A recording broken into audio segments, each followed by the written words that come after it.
Nah, dalam video hari ini saya akan menjelaskan tentang bagaimana caranya menyusun RPP berdiferensiasi untuk kurikulum program sekolah penggerak.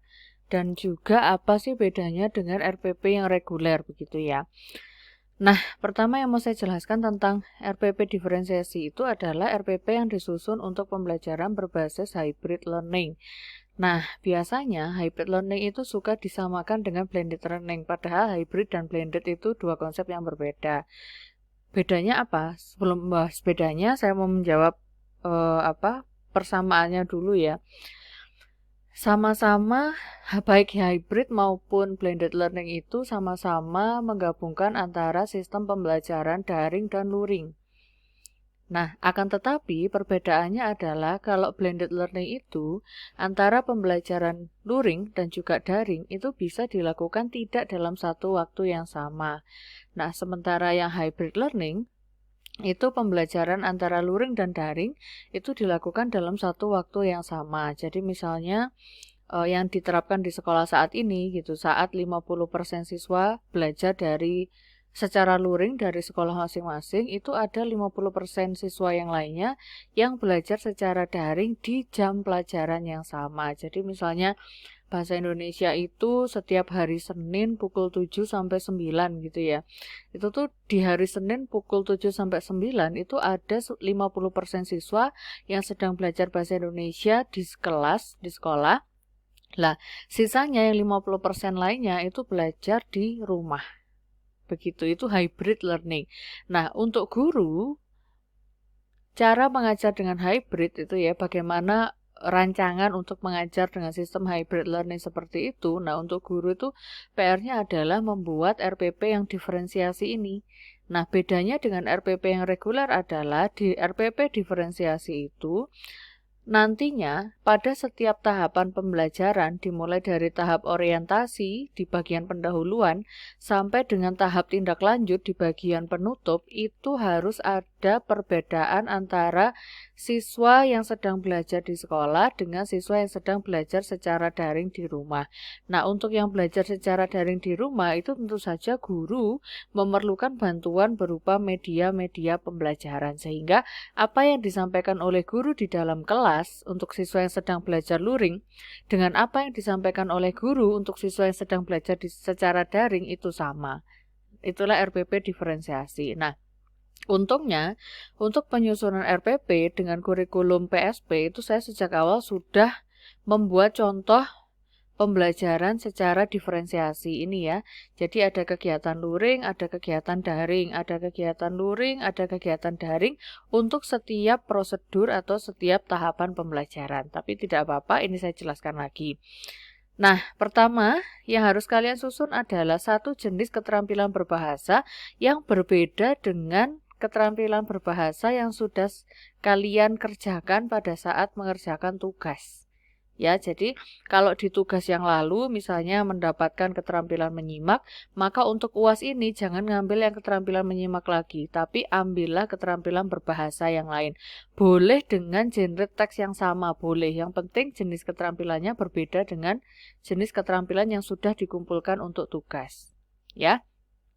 Misalnya nih, saya mengerjakan UAS-nya itu adalah keterampilan menyimak misalnya. Di sini saya tulis jenis keterampilannya, kemudian metode pembelajarannya. Nah, discovery apakah discovery, apakah inquiry, apakah problem based learning, apakah project based learning, itu kalian lihat lagi dari sini. Pertama, bedanya discovery dengan inquiry learning adalah dari sisi tema yang disajikan oleh guru di kelas. Kalau temanya itu adalah suatu masalah yang baru dan siswa itu belum punya skemata sebelumnya, maka itu discovery learning. Inquiry learning itu jika masalahnya itu sudah ada dan siswa sudah memiliki skemata tentang permasalahan tersebut. Jadi misalnya tadi di RPP-nya untuk kurikulum 2013 itu saya mencontohkan siswa membaca teks LHO tentang penuhnya fasilitas rumah sakit di Kota Malang selama pandemi COVID-19. Nah, karena berita itu sudah bukan berita yang aktual dan siswa, khususnya ada di Kota Malang itu sudah memiliki skemata tentang hal tersebut, Maka, model pembelajaran yang saya terapkan itu adalah inquiry learning.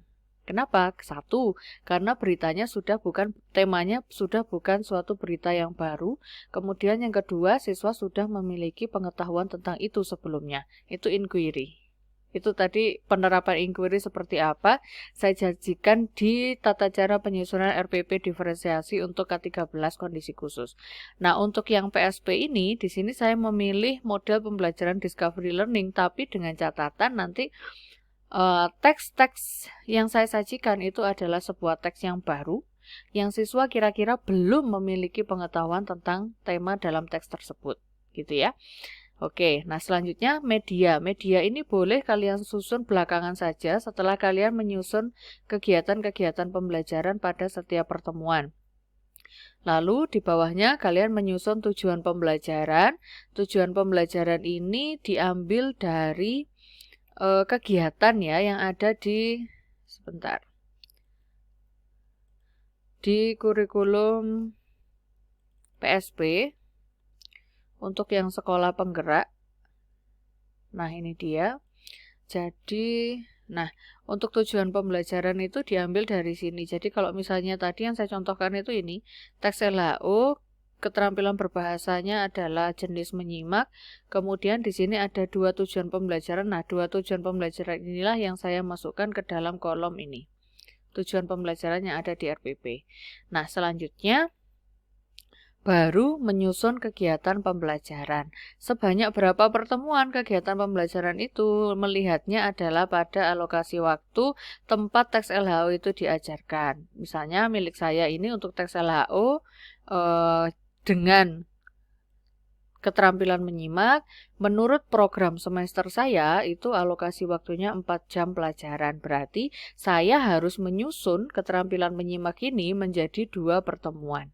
Gitu ya. Jadi untuk alokasi waktu dan berapakah jumlah pertemuan yang harus kalian susun, sekali lagi silahkan melihat pada program semester kalian masing-masing, yaitu pada tempat ya, atau waktu ya, saat keterampilan yang kalian ambil itu disusun. Jadi misalnya keterampilan menyimak, ini kalau di prosem saya itu alokasi waktunya 4 jam.